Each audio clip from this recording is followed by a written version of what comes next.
Good morning. Welcome to Chennai Ssc YouTube channel. So இன்றைக்கி நம்ம என்ன பார்க்க போகிறோம் அப்படின்னு பார்த்தீங்கன்னா நேஷ்னல் இன்கமோட கண்டினியூஷனை தான் பார்க்க போகிறோம். ஸோ நேஷ்னல் இன்கம் அப்படின்றது என்னன்னு பார்த்துட்டோம், அதோடைய ஆக்ரிகேட்ஸ் வந்து ஓரளவுக்கு பார்த்துட்டோம். இப்போ நம்ம என்ன பார்க்க போகிறோம் அப்படின்னு பார்த்தீங்கன்னா real income versus nominal income அப்படின்னு சொல்லிட்டு பார்க்க போகிறோம்.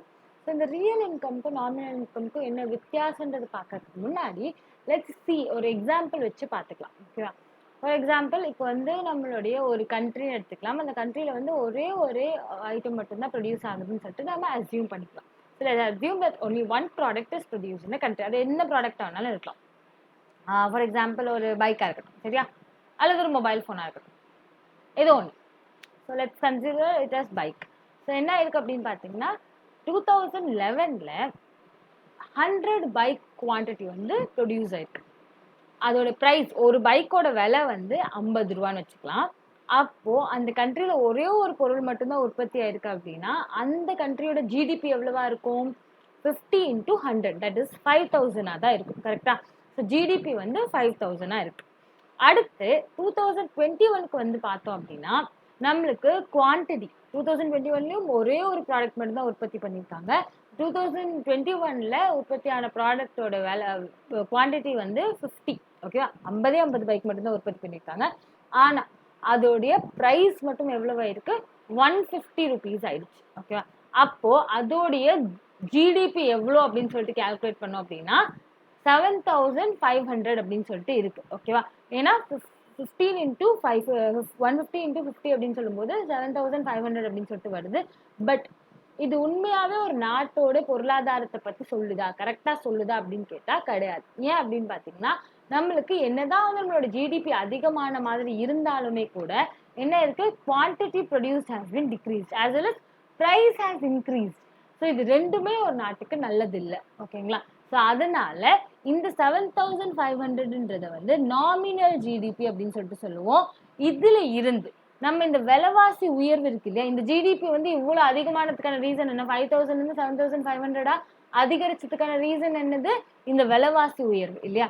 ஸோ இந்த விலைவாசி உயர்வை வந்து நம்ம மைனஸ் பண்ணிட்டு நம்மளுக்கு கிடைக்கிறது தான் இந்த ரியல் ஜிடிபி. அப்போ இந்த 2500 எப்படி வந்திருக்கு அப்படின்னு பாத்தீங்கன்னா 2021ல உற்பத்தியான பொருட்களுக்கு 2021ஓட விலை இல்லாம 2011 ஏதாவது ஒரு பர்டிகுலர் விலையை வந்து நம்ம வந்து ஒரு பேஸ் இயர் அப்படின்னு சொல்லிட்டு சொல்லுவோம். அந்த இயரை அதை வந்து சஜஷனாக வச்சுக்கிட்டு அந்த இயரோட ப்ரைஸோட மல்டிப்ளை பண்ணி நம்மளுக்கு கிடைக்கிறத ரியல் ஜிடிபி அப்படின்னு சொல்லிட்டு சொல்லுவோம். So that is your 2500. So இது வந்து நம்மளுக்கு என்ன தெரியுது? உண்மையான ஜிடிபி, உண்மையான நாட்டு நிலவரம் என்னன்றது தெரியுது. So that is your nominal and real GDP. இப்போ வந்து டெஃபினேஷனுக்குள்ளே போயிடலாம். ஸோ எக்ஸாம்பிள் புரிஞ்சிருக்கும்னு நினைக்கிறேன். ஸோ டெஃபினேஷனுக்குள்ளே போனோம் அப்படின்னா nominal gross domestic product is a way of measuring the value of all the goods and services produced in an economy at current market price in the financial year. அதாவது இந்த வருஷம் வந்து மார்க்கெட்ல இதோட விலை எவ்வளவோ, ஓகேவா? So produced and by an economy at a current market price in a financial year. So அந்த வருஷம் வந்து எவ்வளோ வந்து விலை இருக்கும் மார்க்கெட்ல, அதோட அந்த குட்ஸ் அண்ட் சர்வீசஸை வந்து மல்டிப்ளை பண்ணால் நம்மளுக்கு கிடைக்கிறது நாமினல் கிராஸ் டொமஸ்டிக் ப்ராடக்ட் அல்லது nominal GDP.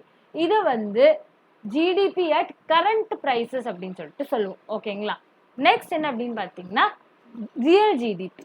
Real GDP is the way of measuring nation's output அல்லது நேஷனோட goods and services in terms of value of goods and services, investment, government spendings and export with the prices of base year. So base year அப்படின்றது வந்து ஒரு குறிப்பிட்ட இயரை வச்சுக்கிட்டு அந்த இயர்ல வந்து எவ்வளோ ப்ரைஸ் இருக்கோ அந்த ப்ரைஸை வந்து இப்போ இருக்கக்கூடிய ப்ராடக்ட்ஸோட மல்டிப்ளை பண்ணி நம்மளுக்கு கிடைக்கிறது தான் ரியல் ஜிடிபி.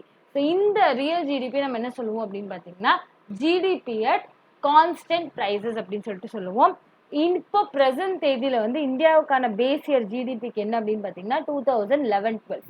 எதுக்காக இந்த ரியல் ஜிடிபி நாமினல் ஜிடிபி வந்து நம்ம கண்டுபிடிக்கணும் அப்படின்னா ஸோ தட் நம்மளுக்கு உண்மையாகவே விலைவாசி எவ்வளோ உயர்ந்திருக்கு அப்படின்றது தெரியணுன்றதுக்காக தான் இந்த ரியல் ஜிடிபி நாமினல் ஜிடிபி ரெண்டுமே கண்டுபிடிப்போம். So when we find this நம்மளுக்கு கிடைக்கிறது தான் வந்து ஜிடிபி டிஃப்ளேட்டர். ஸோ எக்ஸாமினேஷனில் ஜிடிபி டிஃப்ளேட்டர் என்ன அப்படின்னு சொல்லிட்டு கேட்பாங்க. ஸோ ஜிடிபி டிஃப்ளேட்டரோட ஃபார்முலா வந்து nominal GDP divided by real GDP into 100. So எவ்வளோ வந்து ஜிடிபி டிஃப்ளேட்டர் வருதோ அவ்வளோக்கு அவ்வளோ வந்து நம்மளுடைய விலைவாசின்றது உயர்ந்திருக்கு, இன்க்ரீஸ் ஆயிருக்குன்றது நம்மளுக்கு தெரிய வரும். வித் திஸ் இந்த செஷனை நம்ம முடிச்சுக்கலாம். Thank you so much guys.